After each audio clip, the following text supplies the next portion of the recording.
a hit. Let me call the kids. I need them on this joint. Hey, Andrea, it's Daddy Baby. Listen, I wrote this song called Phenomenal. Yeah, to the book me and Andre wrote, Plant the Seed, Grow the Dream. Yeah, we're doing an audio book and a CD. Anyway, I need you to meet me at the office. All right, so bring your brother with you. We're gonna have a meeting, I'm gonna teach y'all the song, and then we're gonna go in the studio and record it. You gotta get it done though, baby, so I need y'all to meet me, all right? I'll see you soon. All right, bye. Keep writing, keep singing, keep doing what you love. And don't ever let nobody tell you that you're not phenomenal. Because you're phenomenal. Keep your and hand. you're phenomenal. Keep your And I'm phenomenal. And you are phenomenal. Are you guys ready to record this song? Yeah. What about now? Are you getting all of this? Yes. There's something that you need to hear. When I say you know that I'm sincere, I came by here just to let you know you are phenomenal. There's something that you need to hear. When I say you know that I'm sincere, I came by here just to let you know you are phenomenal. So many times you hear that you don't got what it takes to get what you want. You listen to the lie before you even try. You don't have to let your dreams die. Let's spread our wings and learn how to fly. Take a leap of faith right into the sky. And let your dreams grow. The whole world will know that everything you want will be yours. There's something that you need to hear. When I say you know that I'm sincere, I came down here just to let you know you are phenomenal. There's something that you need to hear. When I say you know that I'm sincere, I came down here just to let you know you are phenomenal. So many times you hear that you don't got what it takes to get what you want. You listen to the lie before you even try. You don't have to let your dreams die. Let's spread our wings and learn how to fly. Take a leap of faith right into the sky. And let your dreams grow. The whole world will know that everything you want will be yours. There's something that you need to hear. When I say you know that I'm sincere, just to let you know you are phenomenal. There's something that you need to hear. When I say you know that I'm sincere, just to let you know you are phenomenal.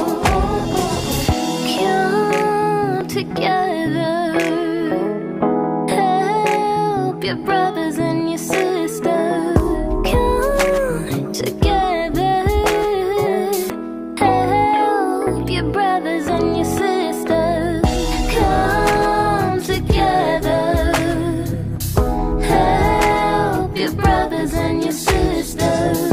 Come together, help your brothers and your sisters. There's something that you need to hear. You need to When I say you know that I'm hear. sincere, I came down here just to let you know you are phenomenal. There's something that you need to hear.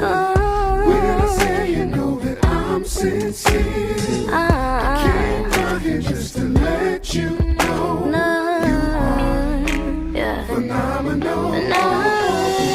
There's something that you need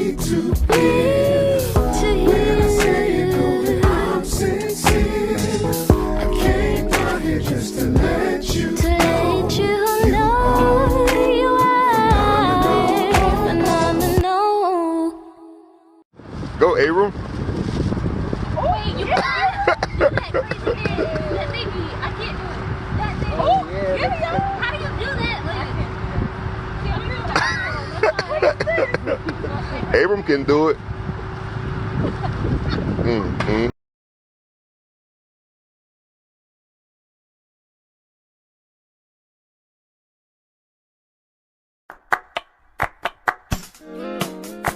Dreams are a part of life. No one can say they're not real. What's up, good peoples? It's your boy Dre. We back at y'all again. So real quick, we just want to take you on a quick view of this crib. This was one house that was donated to our nonprofit organization. We have over 8,000 abandoned houses in the city of Trenton alone. And with that being said, it affects everything in the city when you can't receive property taxes from properties. When you have property taxes in place, it covers so much.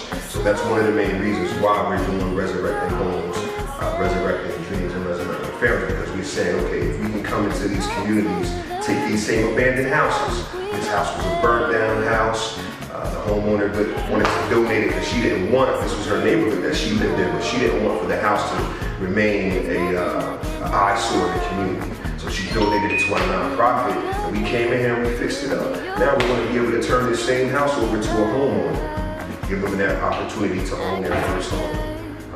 So if we take the same mindset, teach it to contractors, teach it to investors, teach it to partner up, and do the same exact thing that we're doing. And this is how we save our city. So if we're looking to do something powerful, call us, get in touch with us, let's partner up, let's do more of the exact same things that we're trying to present to the city. And we can possibly save our city, which means saving our youth, giving them opportunities that they normally wouldn't have. We don't want it to turn into no ghost town, you know what I mean? So this is something that we gotta do, we gotta come together and do. It literally took us about $15,000 to put this house back together. It's not a lot. I mean, now we'll be able to turn it over, give it to a homeowner for like $60,000. Now instead of you paying us $1,200 or $1,300 a month in rent, you will own this same home for like $600 a month. You know what I mean? So it works out for everybody. It's a win-win for the city, get back on the tax books. It's a win-win for the new homeowner, and then it's a win-win for our program. We can continue to do what we're doing in the city of Trenton. All right? So stay tuned. We're gonna show you all more. And peace. Yeah, once that fire hit it, man. It just took out the whole Fire, man. Juke. We brought it back to life. That's why we do Resurrecting Homes. You know what I mean? exactly. That's what it's about. Take the same house. Put it in. Yeah. This is a big, huge, beautiful improvement. Yeah. All new electric, all new plumbing, new roof, all of that. This is what we're gonna get into this season. Yes, is sir. explaining how we got it from the burnt house to this right here. That's right. So stay tuned. Room by room, yeah. Room by room. Yeah, room by room. We're gonna teach this trade to our peoples. I want y'all to learn how to build, how to do the same thing. And vocational training. You know, when we go to school, they prepared you to take on the trade or become your own boss, or even, you know what I'm saying, have a type of skill. When you go out in the real world, you have something, you know what I mean, to go out there with. Instead of now, when the kids got to school, they ain't got nothing. No type of skills, trades, knowledge, or anything. So we want to bring that back. You know what I'm saying, resurrecting families, homes, and dreams.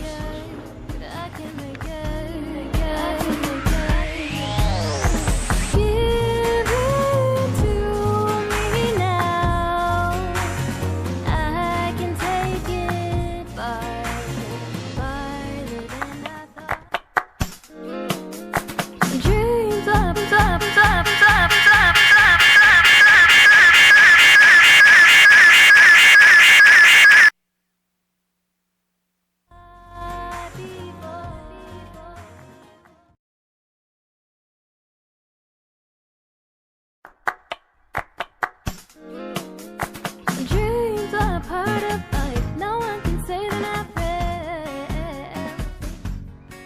What's up, good peoples? It's your boy Dre. We back at y'all again. So real quick, we just want to take you on a quick view of this crib. This was one house that was donated to our nonprofit organization. We have over 8,000 abandoned houses in the city affects everything in the city when you can't receive property taxes from properties. When you have property taxes in place, it covers so much. So that's one of the main reasons why we're doing Resurrecting Homes, Resurrecting Dreams, and Resurrecting Families, because we're saying, okay, if we can come into these communities, take these same abandoned houses. This house was a burned down house. The homeowner wanted to donate it because she didn't want, this was her neighborhood that she lived in, but she didn't want for the house to remain an eyesore in the community. So she donated it to our nonprofit, and we came in here and we fixed it up. Now we want to be able to turn this same house over to a homeowner, give them that opportunity to own their first home. So if we take the same mindset, teach it to contractors, teach it to investors, teach it to partner up, and do the same exact thing that we're doing. And this is how we save our city. So if we're looking to do something powerful, call us, get in touch with us, let's partner up, let's do more of the exact same things that we're trying to present to the city. And we can possibly save our city, which means saving our youth, giving them opportunities that they normally wouldn't have. We don't want it to turn into no ghost town, you know what I mean? So this is something that we gotta do, we gotta come together and do. It literally took us about $15,000 to put this house back together. It's not a lot, you know what I mean? Now we'll be able to turn it over, give it to a homeowner for like $60,000. Now instead of you paying us $1,300 a month in rent, you will own this same home for like $600 a month. You know what I mean? So it works out for everybody. It's a win-win for the city to get back on the tax books. It's a win-win for the new homeowner, and then it's a win-win for our program. We can continue to do what we're doing in the city of Trenton. All right. So stay tuned. We're gonna show y'all more. And peace. Yeah, once that fire hit it, man. It just took out the whole. Fire, man. Juke. We brought it back to life. That's why we do Resurrecting Homes. You know what I mean? Exactly. That's what it's about. Take the same house. Put it in. Yeah. This is a big, huge, beautiful improvement. Yeah. All new electric, all new plumbing, new roof, all of that. This is what we're gonna get into this season. Yes, is sir. explaining how we got it from the burnt house to this right here. That's right. We do by Stay tuned. room by room. Yeah. Room by room. Yeah, room by room. We're gonna teach this trade to our peoples. We want y'all to learn how to build, how to do the same thing. And vocational training. You know, when we go to school, they prepared you to take on the trade or become your own boss, or even, you know what I'm saying, have some type of skill. When you go out in the real world, you have something, you know what I mean, to go out there with. Instead of now, when kids got to school, they ain't got nothing. No type of skills, trades, knowledge, or anything. So we want to bring that back. You know what I'm saying, resurrecting families, homes, and dreams.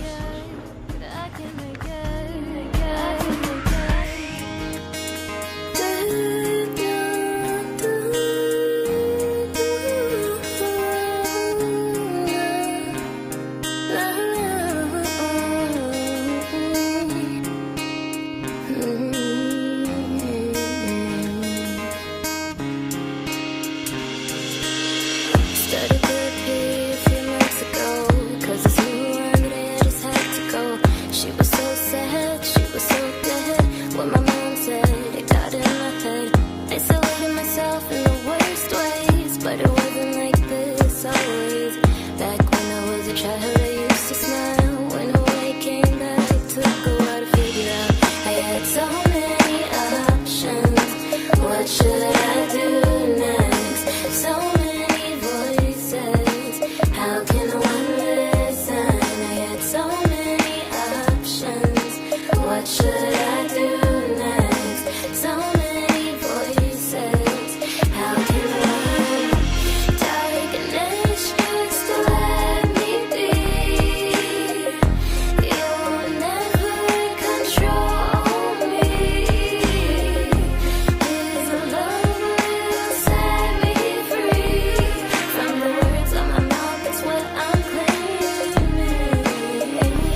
game that who I was called to be. Hi, my name is Andrea Alexia Williams Sanchez. It's my pleasure to meet you. Darkness, just let me be. You'll never control me. His love will set me free. From the words on my mouth, that's what I'm claiming. Darkness, just let me be.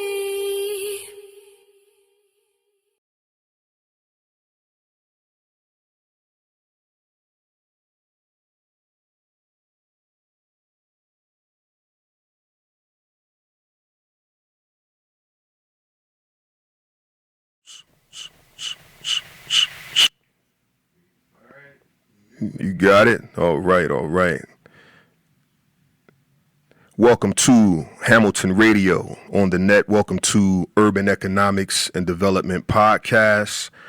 I am your host, Andre Williams. Can you hear me? Yeah, I can hear you. Okay, awesome.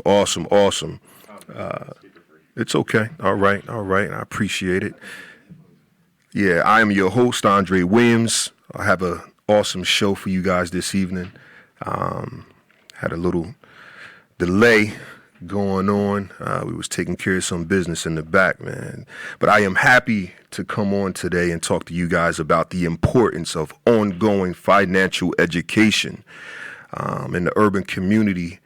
I can't express how important it is for us to educate ourselves on economics and finance. So someone asked me earlier today what this show was going to be about, and this is what it's about: the importance of ongoing financial education. I'm going to tell you guys a quick story. My foundation and background mostly lies in real estate. I started investing in real estate on my own when I was in my early 20s.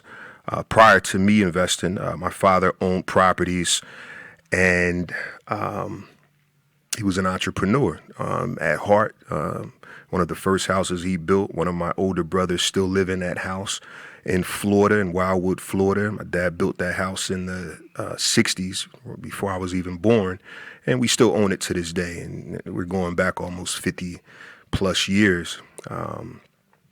So growing up under that, I always experienced home ownership, and he always planted seeds with me about being an entrepreneur and being in control of my own destiny. So he didn't, push college and education, as hard as he pushed financial education. And the reason I say that is because in school, they're not going to teach you entrepreneurship. They're not going to teach you about credit and keeping a high credit score or business credit. They're not going to teach you that. They're not going to teach you about owning your own business and what it takes to maintain that business and manage employees and all of that stuff. So you constantly have to be around people that's doing it in order for you to become good at it. And it's a lifelong lesson. It doesn't end. The things that I learned when I started investing in real estate, I grew up playing the game Monopoly, so I kind of approached real estate without fear, and I didn't mind taking risk because, one, I knew my dad had already taught me how to do the construction, so I knew how to build. I knew how to do electrical and plumbing and masonry and roofing and all of that stuff. So I kind of grew up learning that. And by the time we got our first property, we dove in and he really began teaching me how to do it on my own without having, his supervision. And then as he was teaching me, I was able to start teaching others that I hired, and he and I would teach them together. So anyhow, the first property that I bought, at the time we had got approved for, I believe it was it was like 100 and something thousand for a mortgage. And to me, it just didn't make sense to buy a property just because I got approved for that amount. It didn't make sense to me to buy a property that high. And the realtor that we had, and this is what prompted me to get my real estate license, the realtor that we had kept pushing, buy this house, buy, and every house that she pushed us to buy, the commission kept going up. So I asked her one day, like, how much do realtors get paid? And she told me it was around 6%. Of whatever the purchase price is, and then they split it with the listing realtor. So you had a buyer's realtor and you had a seller's realtor. And she kind of explained that whole concept to me. So it was interesting to me. I kept learning, I said, okay, well, what I'm looking for is a starter home, because this was going to be our first time buying a house, and I said I want a house that I can purchase below market value, add some things to it, and then my goal was to sell it higher, and her goal was to basically get a bigger commission. So what I did was, as she was looking for houses in the 80 to 120 something $1,000 range, I began looking for properties in the newspapers. My dad was like, well, you don't have to necessarily have her find the property. You can find some of the properties yourself. You know what I mean? So I began looking in the newspaper, and I found a property for like $40,000. And I, told the realtor, listen, hey, I found the property on Chambers Street. It was in the 1100, 1200 block or whatever. And the values out there during that time, the current market value was, like I said, 100 and something thousand. So when I bought this property for $40,000, the difference would be, if I improved it, I could make it worth $125,000. And so that's where my mind went. I said, that's a little over $80,000 profit. So that's what we ended up doing. I sent her the list of the properties that I found in that same area for like 40, and made an offer on the property. And, the sellers were really trying to get rid of the home. And at that time, it had 3 bedrooms and 1 bathroom. And what I wanted to do was take that same property and make it 4 bedrooms and a bath and a half.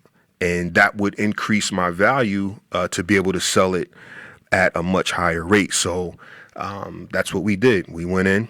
I lived in it for about 8 or 9 months. And I rehabbed the property to bring it up to the style and the standard of what I seen the $125,000, $130,000 houses sell for. I brought it up to that standard. So I made the kitchen larger. I finished the basement, and I finished the attic and added heat in a closet in the attic, which gave it a 4th bedroom. And then I added a half a bathroom on the 1st floor. And it increased the value by almost, $90,000. So when I relisted it, we were able to get, I think it was about $128,000 when we actually sold the property. And it was a beautiful experience. We made a great profit on the property, and I took some of that money and reinvested it. So the first experience I had, like I said, was in my early 20s. I flipped the house and made an $80,000 profit. In that experience, it taught me that I have to continue with the ongoing education of finances. I wanted to learn more. It made me hungry. It gave me a desire to push and learn even more. Like, how can I do this again? And at that time, I had already started investing in other businesses, and I knew that I had to, make a diverse income stream. So in creating these multiple income streams, I started investing in, I think I bought into a furniture store at the time. And that's when I started looking for the daycares and preschools and stuff like that. So I kind of put the word out there that that's what I was looking for. And lo and behold, as I begin to talk about these dreams and these visions, people begin to contact me and show me daycares that were up for sale and, buildings that I could use as a furniture store and stuff like that. And it just increased. So the more I learned about the financial industry, how to invest and how to create income, and it basically just opened the doors for me to operate at a higher level because I was speaking it and I was studying it. I can remember writing and listening to Carlton Sheets. Back then, Carlton Sheets was a big real estate developer, and he was buying properties and flipping them, and I wanted to learn all of that. So I would listen to his tapes. At that time, like I said, it was cassette tapes. So I had my little Walkman, and even when I would work out and run listening to, this education on investing in real estate and how, to buy low and sell high, or to buy low, renovate, and think of a long-term investment strategy where you either held a mortgage or you rented the property. And that intrigued me, you know what I mean? Because it made me, feel like, wow, it's possible to own a bank or a mortgage company, even at this level. And it was the simple part of it was, yes, it was possible, because during that time that my father was coming up, what they would do is they would sell property between one another. They wouldn't even go after banks or try to get loans. They would hold mortgages between one another. So even as he was buying real estate during that time, the people that he was buying it from would hold a mortgage on the land, you know what I mean? So he'll go see a piece of land, he'll buy the land. And, if the land back at that, during that time was $2,000 to $3,000, he'll pay the $2,000 or $3,000, but it'll be in installments. And whoever owned the land, whether it was the municipality or individual or a private company, he would pay that company in installments, and it never involved going to the bank. And then the same thing with when he began building the house and stuff like that. As he began to build, he found creative ways to not necessarily have to go to the bank. So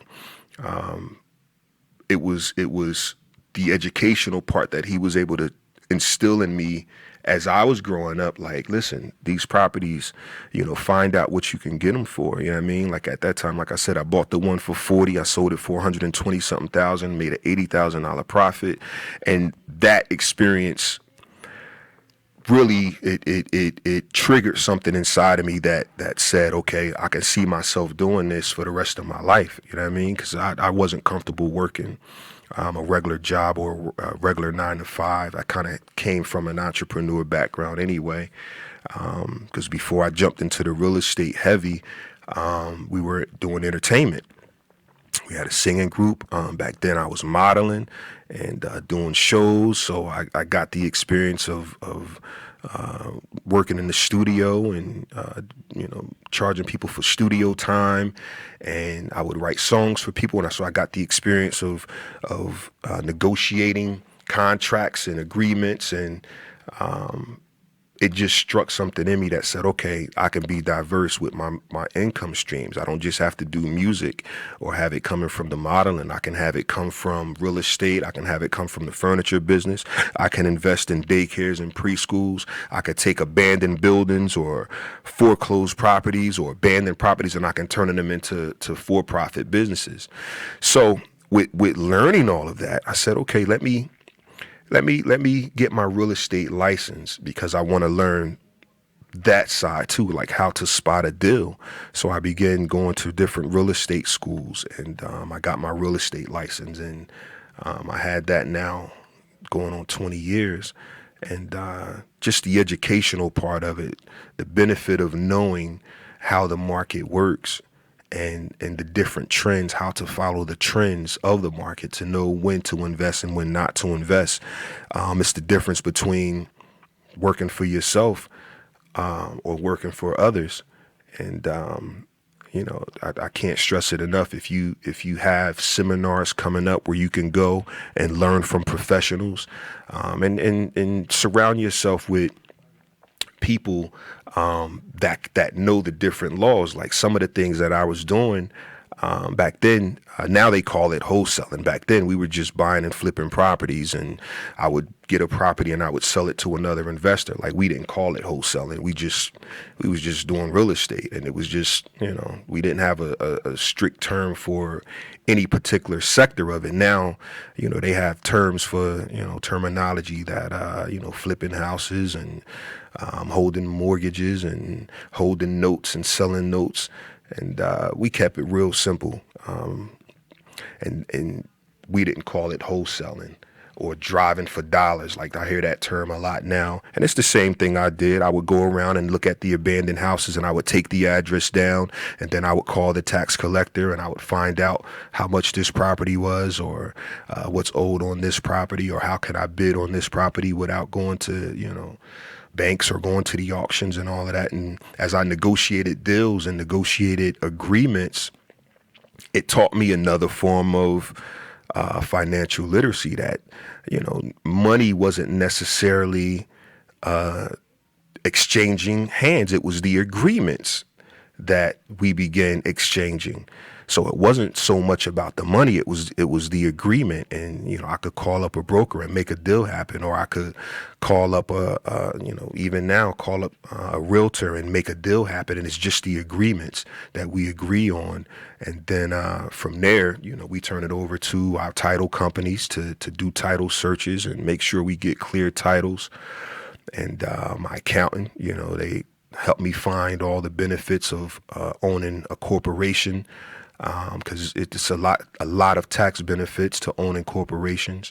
A lot of individuals won't know that unless you educated yourself on the difference between a person that works a job. There's something that take place to where when you're just an employee and you work a job, you kind of pay your bills and you pay your taxes, and then you work with whatever's left. And it's opposite when you own a corporation, because you have all of these expenses. So what we do is we'll pay off all of our expenses, and then we file taxes on what's left. So it's not the other way around. When you're an employee and you work for someone, it's the opposite. You're working, you're paying your bills, and then you pay your taxes, and then, you keep whatever's left, and that sometimes can hurt you or put you in a rat race to where, you have to keep working basically, or keep working hard instead of, working smarter.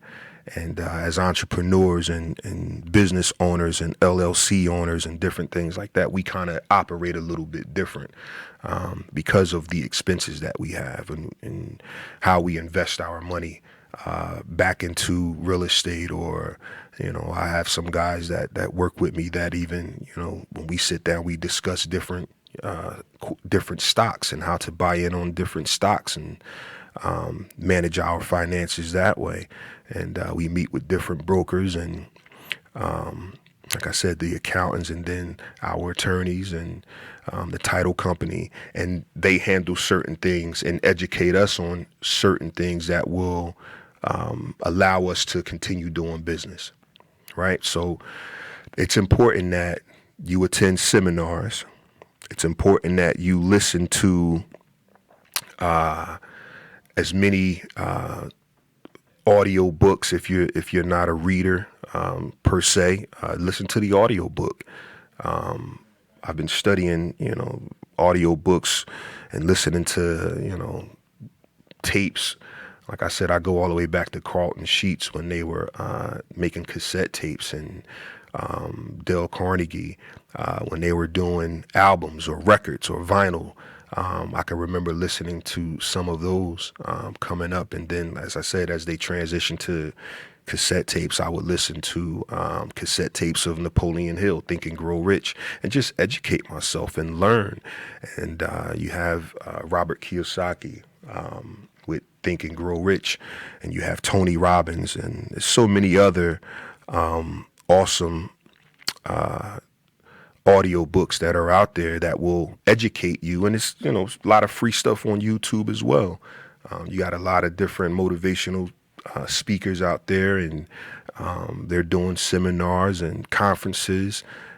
You got like Grant Cardone, you have Eric Thomas, Les Brown.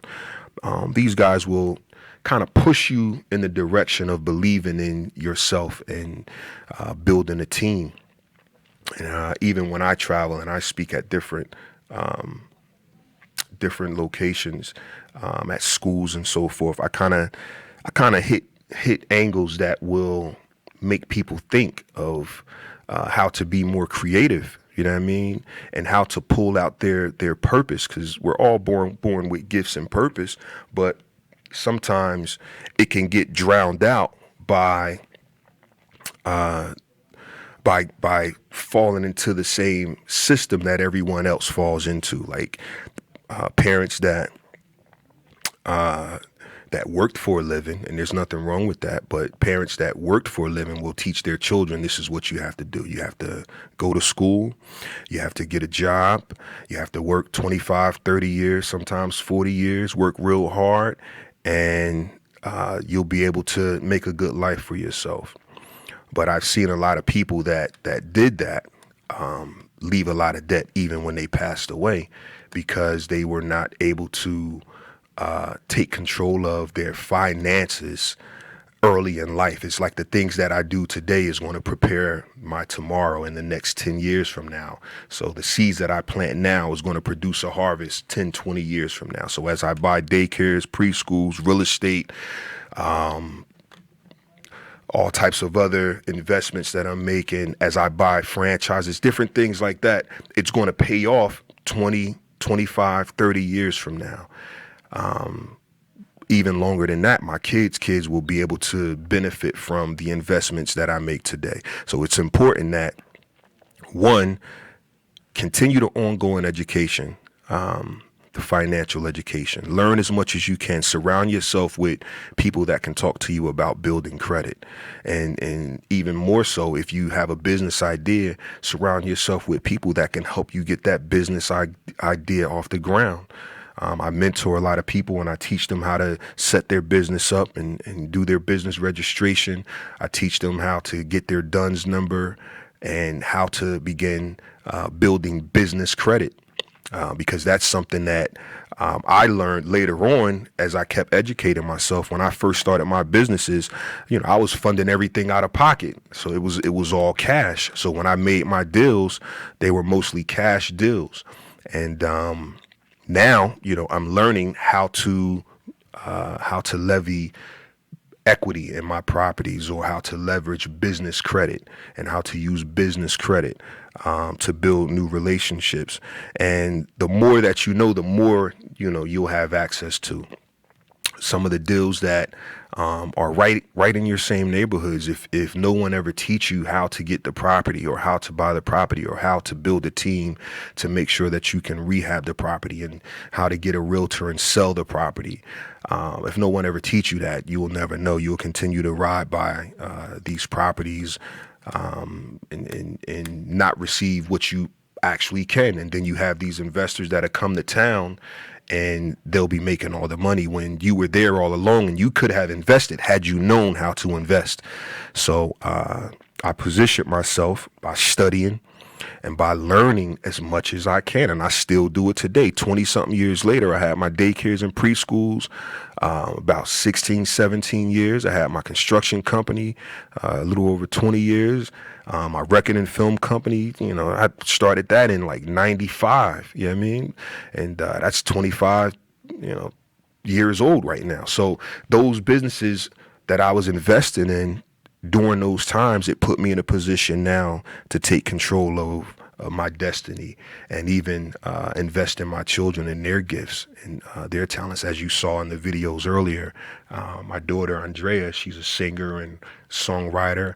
And if I wasn't in the position that I'm in now, I would have to, shop her for a record deal. But, because I started that label before she was even born, I'm able to produce her, her albums and get them out there and shoot music videos. And, it takes a team, you know what I mean? And I was able to put that team together.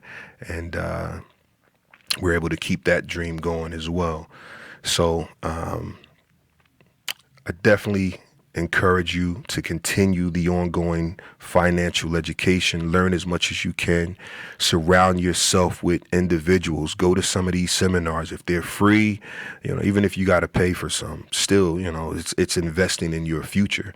You want to learn how to, put a will in place as you strategize your legacy and what you're going to leave behind. Don't be like the selfish people that that die and leave debt. Like when you leave here, you want to be able to pass something on to somebody. You know what I mean? And you want to live comfortable while you're here. So learn how to invest in yourself.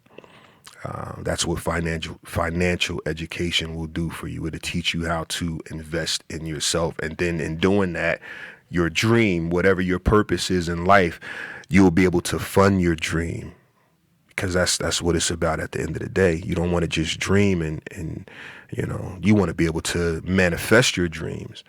And by learning as much as you can about the industry that your dreams are in and the financial education behind it, the team's not going to change. So, whether you're doing real estate as a foundation like myself, or if you're, investing in schools or if you're invested in, you want to, have a flower shop or something, or you want to have a grocery store or a clothing store or, any of that, you're still going to have the same team around you.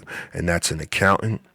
That's a good attorney and, just good mentors to kind of keep pushing you and speaking life into your vision and speaking life into your dreams so that you will be able to manage them on your own and build a team around them, surround a team around them. So with every business that we own, we surrounded a team, surrounded that vision with the team. All right. So definitely continue to do that. Visit my website, IamAndreWilliams.com. You'll get a chance to see some of my other podcasts. For over the last few months. You'll also be able to purchase my book, Everybody is a Real Estate Investor, Yes, Even You. It's also available on Amazon. You can also visit my website under One Heaven Inc. That's One Heaven Inc. And that's where we do a lot of our community philanthropy work. And we have an affordable housing program coming up where we'll, instead of renting some of these properties that we're getting, we'll be selling them to individuals in the community. So in the near future, we'll be able to bring some live testimonials onto the show of people that we're helping to become homeowners. And it's a win-win when you do that, just like I expressed in the video advertisement that, we're trying to help people establish home ownership and, that'll make basically it'll help stabilize the community. So also I have t-shirts that you can check out. The t-shirt says, I'm an entrepreneur. I'm an entrepreneur. My time is money. Want my time? Cut the check. CTC. So for all you entrepreneurs that's about making money, and, getting what you deserve, grab this shirt. You know what I mean? We're doing discounts and giveaways and stuff like that on the website. So be sure to check out IamAndreWilliams.com for a copy of your CTC Cut the Check t-shirt. All right. And also, like I said, you can check the book out on there as well. Everybody is a Real Estate Investor. Yes, even you. Check out that. I teach different strategies on wholesaling. I teach strategies on buying and flipping, buying and renting, buying tax liens, and you'll be able to learn a lot. And if you read it and apply it, I promise it will change your life. Most of the time we'll read and we will not apply what we read. And it's like, why did you read it? Like you didn't apply any of the things that you learned. And that's what we have to change in financial education. We have to apply what we learn. So it wouldn't make sense for me to learn about flipping houses if I never applied it, because it's just knowledge sitting in my head and it's not helping anyone. So when I apply it now, I'm helping people that wouldn't necessarily become homeowners. I'm helping them become homeowners, and which is stabilizing the community. So just like I told you, the first house that we bought, $40,000 purchase price. We sold it for $120-something thousand. It was an $80,000 profit on this house. When I got the check, it was literally a check for 80. It was like 82 or 83,000 in our name, and it was just an amazing feeling to be able to make that kind of money on my first deal with real estate. And from that point on, I just wanted to continue to do it. And at that time, like I said, I was in my 20s, and I definitely kept going. I didn't stop. I didn't.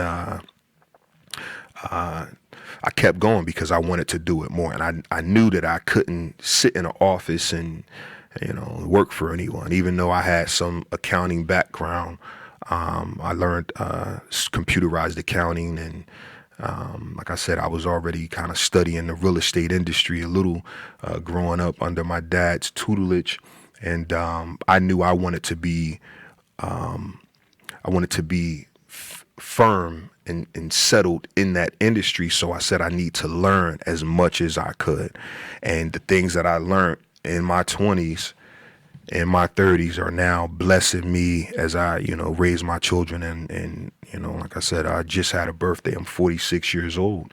And if I hadn't invested and learned as much as I did then, I wouldn't be living a life that I live now.